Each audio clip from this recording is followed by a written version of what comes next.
Căng thẳng địa chính trị giữa Mỹ và Trung Quốc vẫn chưa thể tìm ra lối thoát khi mới đây Trung Quốc lại chỉ trích Mỹ bổ sung các thực thể vào danh sách đen.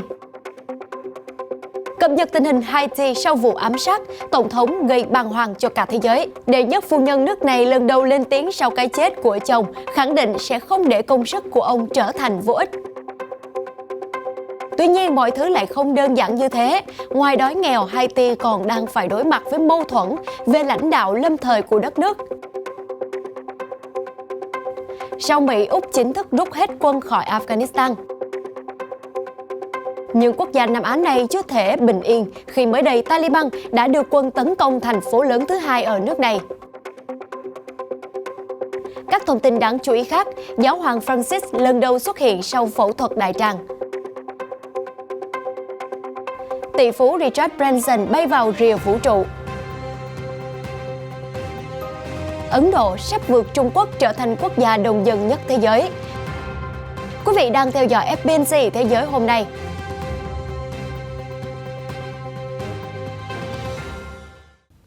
Ngọc Mai xin kính chào quý vị khán giả, quý vị đang theo dõi chương trình Thế giới hôm nay. Thưa quý vị, vào ngày 11 tháng 7 vừa qua, Bộ Thương mại Trung Quốc đã chỉ trích việc Bộ Thương mại Mỹ bổ sung 23 thực thể Trung Quốc vào danh sách đen kinh tế do nhận cáo buộc về lạm dụng nhân quyền. Trong một tuyên bố, Trung Quốc khẳng định việc bổ sung các thực thể của nước này vào danh sách đen là vi phạm nghiêm trọng các quy tắc thương mại và kinh tế quốc tế, đồng thời là một sự đàn áp vô lý đối với các công ty của nước này. Bên cạnh đó, Bắc Kinh sẽ đưa ra các biện pháp cần thiết để bảo vệ quyền và lợi ích hợp pháp của Trung Quốc. Trước đó, hôm 9 tháng 7, Bộ Thương mại Mỹ thông báo đã đưa thêm 34 thực thể vào danh sách đen về kinh tế, trong đó có 14 công ty của Trung Quốc. Vừa qua, đệ nhất phu nhân Haiti Martine Moïse đã lần đầu lên tiếng công khai kể từ lúc chồng bà, tức Tổng thống Jovenel Moïse, bị ám sát. Trong thông điệp qua audio được đăng trên Twitter, bà cho biết mình vẫn khỏe mạnh và chỉ trích những tên lính đánh thuê đột nhập vào nhà và bắn vào Moïse, khiến ông không thể nói lời nào trước khi ra đi. Trong một thông điệp qua audio được đăng tải trên Twitter vừa qua, đệ nhất phu nhân Martine Moïse chia sẻ, nhờ ơn Chúa tôi vẫn còn sống. Bà kể lại, chỉ trong chớp mắt những tên lính đánh thuê đã đột nhập vào nhà và bắn về phía chồng tôi, không cho mấy cơ hội nói một lời. Theo các nhà chức trách Haiti, một nhóm sát thủ gồm 28 người, trong đó có 26 người Colombia, nhiều người trong số họ là cựu binh, và 2 người Mỹ gốc Haiti đã bắn vợ chồng Tổng thống Moïse tại nhà riêng của ông vào rạng sáng ngày 7 tháng 7. Đến nay có 17 người bị bắt và ít nhất 3 người bị tiêu diệt. Những người còn lại vẫn đang chạy trốn, theo thông tin từ cảnh sát Haiti. Đệ nhất phu nhân Martine Moïse chỉ ra nhiều lý do có khả năng đằng sau vụ ám sát. Chẳng hạn có thể những tên sát thủ này được phái tới bởi những người không hài lòng với kế hoạch của chồng bà về việc cung cấp đường xá, nước điện cho người dân, một cuộc trưng cầu ý dân và tổ chức bầu cử vào cuối năm nay. Bà xúc động, tôi đang khóc, đó là sự thật.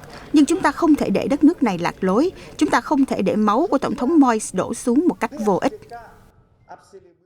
Sau khi Tổng thống Haiti bị ám sát, khủng hoảng chính trị của nước này càng bị đẩy lên cao trào hơn. Mới đây, Thượng viện Haiti đã đề cử Thượng nghị sĩ Joseph Lambert làm Tổng thống lâm thời, thách thức quyền Thủ tướng Claude Joseph đang tuyên bố nắm quyền lực. Vào ngày 9 tháng 7, các thượng nghị sĩ Haiti tuyên bố ông Joseph Lambert được nhân dân bầu làm thượng nghị sĩ, được các đồng nghiệp tin tưởng lựa chọn có đủ khả năng đảm nhiệm chức vụ Tổng thống lâm thời của Cộng hòa Haiti cho đến khi diễn ra cuộc bầu cử mới vào tháng 2 2022. Quyết định của Thượng viện Haiti nhận được 8 phiếu thuận và 2 phiếu trắng. Thượng viện Haiti có 30 ghế nhưng hiện tại chỉ còn 10 nghị sĩ chưa hết nhiệm kỳ. Số còn lại đã mãn nhiệm từ năm ngoái mà không có người thay thế do Haiti chưa tổ chức bầu cử quốc hội. Đây được coi là động thái thách thức quyền lực của Thượng viện Haiti đối với Thủ tướng lâm thời Claude Joseph, người được Liên Hiệp Quốc coi là lãnh đạo hợp pháp của đất nước cho đến khi diễn ra cuộc bầu cử mới. Mâu thuẫn về lãnh đạo lâm thời của đất nước sau khi Tổng thống Jovenel Moïse bị ám sát có thể đẩy Haiti lún sâu vào khủng hoảng chính trị. Hiến pháp Haiti quy định người thay thế Tổng thống Moïse sẽ là chánh án tòa án tối cao, song ông này đã qua đời vì Covid-19.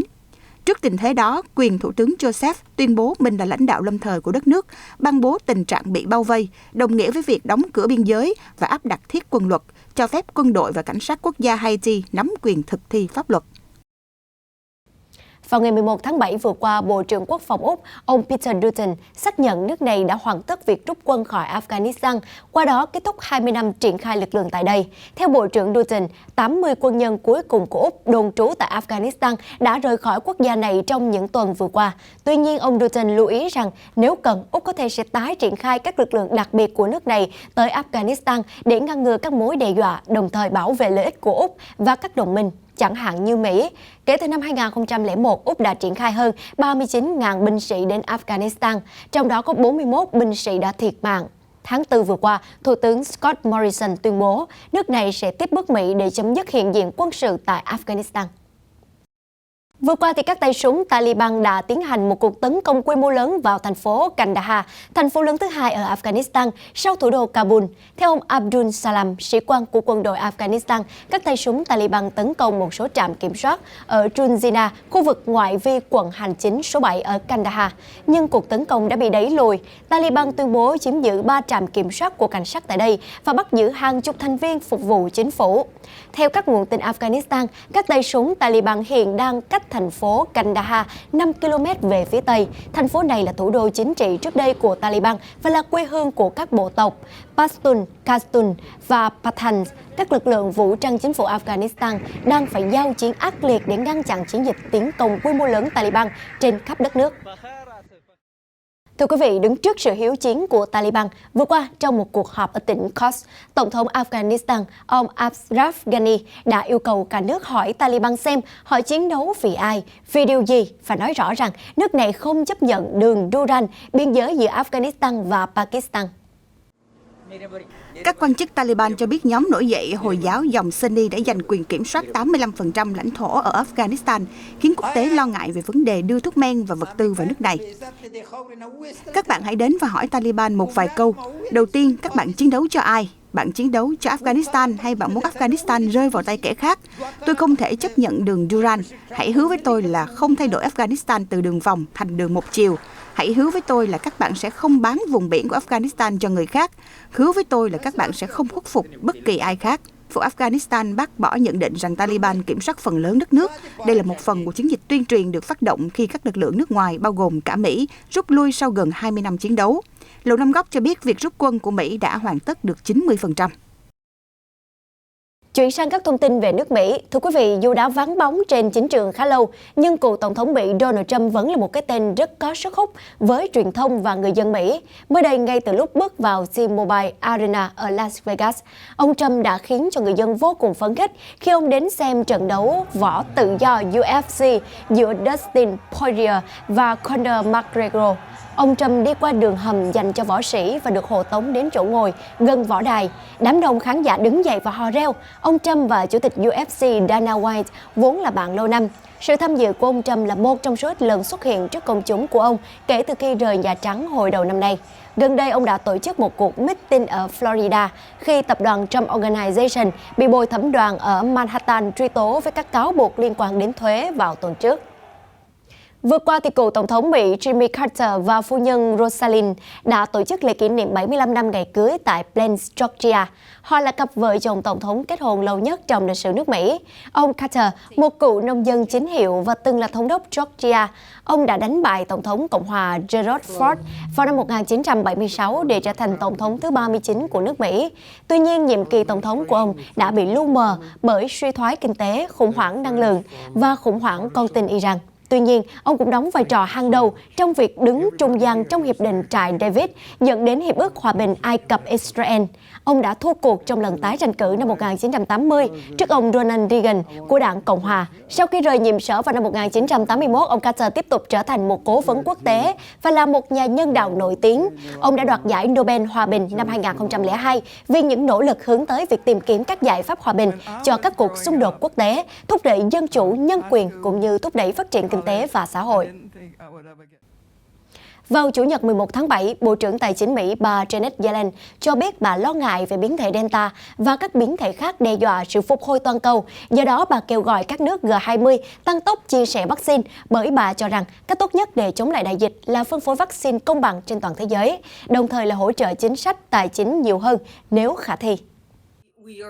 Bộ trưởng Tài chính Mỹ bà Janet Yellen cho biết tại cuộc họp của các nhà lãnh đạo tài chính G20 ở Venice, Ý, rằng mục tiêu của nhóm này là tiêm chủng cho 70% dân số thế giới vào năm tới. Chúng tôi biết rằng đại dịch phải còn rất lâu mới được kiểm soát ở nhiều nơi trên thế giới, đặc biệt là ở nhiều quốc gia đang phát triển. Và chừng nào virus vẫn tiếp tục lây lan thì tất cả chúng ta vẫn có nguy cơ bị ảnh hưởng. Mỹ đã cam kết chia sẻ 580 triệu liều vaccine và tôi đặc biệt kêu gọi các đối tác G20 tăng cường hỗ trợ. Đồng thời, bà Yellen nhấn mạnh tầm quan trọng của việc tăng cường hợp tác quốc tế để tránh xảy ra bất đồng giữa các quốc gia đang nỗ lực cắt giảm khí thải gây hiệu ứng nhà kính. Vào ngày 11 tháng 7 vừa qua, Giáo hoàng Francis đã bước ra ban công bệnh viện Gemelli ở Rome để chủ trì buổi cầu nguyện hàng tuần trước hàng trăm người. Theo đó, ông đứng khoảng 10 phút và đọc một văn bản soạn sẵn, nhưng cũng thêm vào nhiều nhận xét ngẫu hứng. Giáo hoàng đôi lúc có vẻ hơi mệt mỏi và khó thở. Ông từng phải phẫu thuật cắt bỏ một phần phổi khi còn trẻ ở quê nhà Argentina. Hàng trăm người bên dưới đã hô vang Viva il Papa, Giáo hoàng muôn năm. Những bác sĩ và bệnh nhân đứng trên các ban công khác chăm chú theo dõi. Một số trẻ em là bệnh nhân của bệnh viện cũng xuất hiện bên cạnh Giáo hoàng. Đây là lần đầu tiên ông xuất hiện trước công chúng kể từ sau khi ông nhập viện hôm 4 tháng 7 để tiến hành phẫu thuật điều trị bệnh viêm túi thừa đại tràng. Trước đó, Giám đốc Văn phòng Báo chí của Tòa Thánh Vatican cho biết Giáo hoàng 84 tuổi phải gây mê toàn thân và đáp ứng tốt với ca phẫu thuật. Vài giờ trước khi nhập viện, Giáo hoàng vẫn chủ trì buổi lễ trước hàng nghìn người ở quảng trường St. Peter và trông vẫn khỏe mạnh.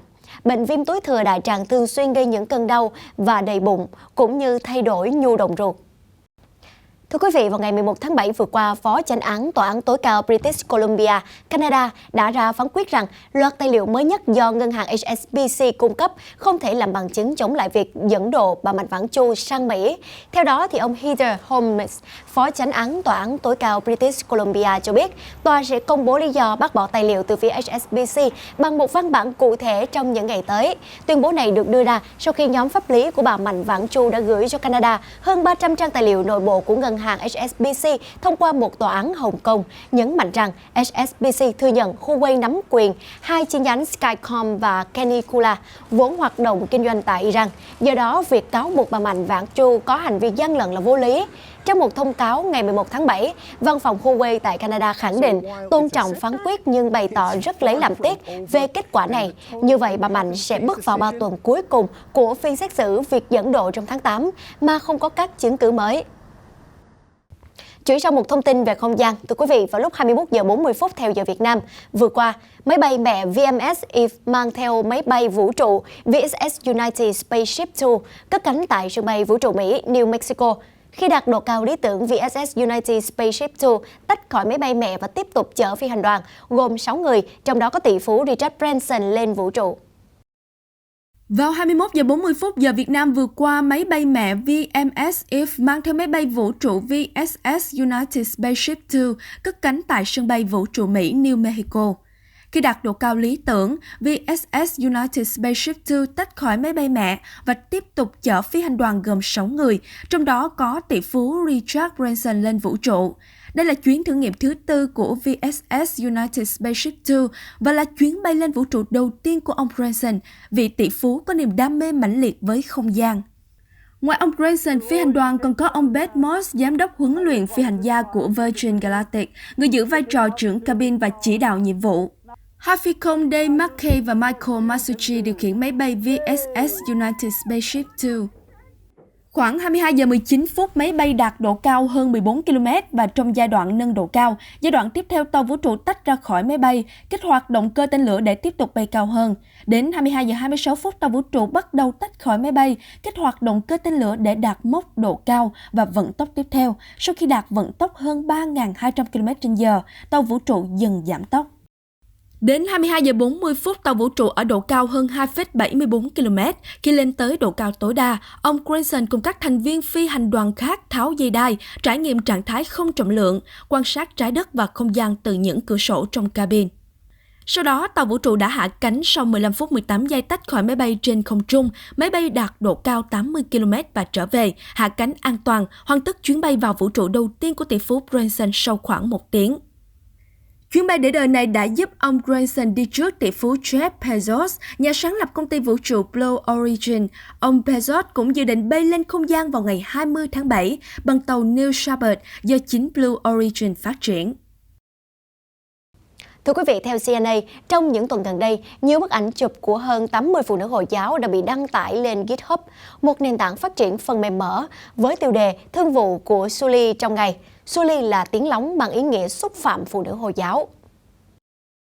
Những ngày gần đây, cộng đồng người Hồi giáo nói riêng và người dân Ấn Độ đang bức xúc khi có thông tin cho rằng nhiều bức ảnh chụp của hơn 80 phụ nữ Hồi giáo đã bị đăng tải lên GitHub, một nền tảng phát triển phần mềm mở với tiêu đề Thương vụ của Sully trong ngày.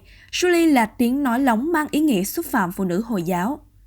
Nền tảng GitHub đã đình chỉ tài khoản tổ chức trang đấu giá. GitHub cho biết loạt hoạt động này vi phạm các chính sách về quấy rối, phân biệt đối xử và kích động bạo lực. Cảnh sát thủ đô New Delhi đã đệ đơn cáo buộc một số nghi phạm chưa rõ danh tính. Chính phủ Ấn Độ chưa đưa ra bình luận về vụ việc này. Tuy nhiên, giới chức nước này phủ nhận đây là hành động chống lại người Hồi giáo. Thưa quý vị, theo một báo cáo của Liên Hiệp Quốc, các thành phố lớn của Ấn Độ đang phải đối mặt với một cuộc khủng hoảng nhà ở trong bối cảnh dân số của nước này chuẩn bị vượt qua Trung Quốc để trở thành quốc gia đông dân nhất thế giới, dự kiến là vào năm 2027.